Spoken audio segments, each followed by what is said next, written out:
Chapter 6. Angelica pulled up in her car. She hadn't decided whether to have a drink or not. Either way, a taxi back up to the Carla Clement's venue the next day would be easier to arrange and much less expensive. When taxis were at a premium, fares rose significantly. Having the car gave Angelica the option to drive home if desired. She also knew that one of her friends would supply her with a lift home if needed. They had the contacts to make things like that happen whenever they wanted. The venue was in a typically Spanish fashion. Plenty of white and fabrics as far as the eye could see. Angelica loved the Spanish style of architecture. It had been born of a need to manage the heat of the sun, but had an innate beauty that brought people to the country from all over the world.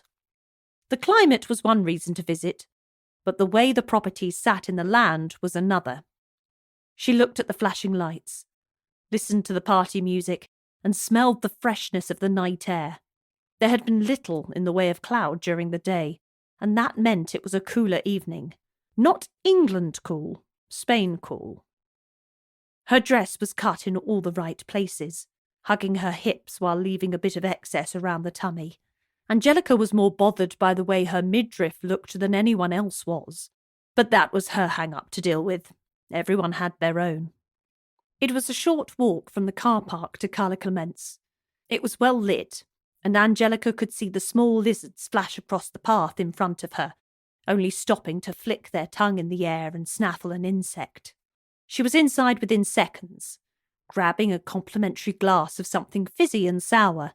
It was at that point Angelica decided that she wasn't going to drive home. The hundreds of people in front of her morphed into an intimidating crowd. She'd need a couple of drinks to steady her nerves and to let her hair down.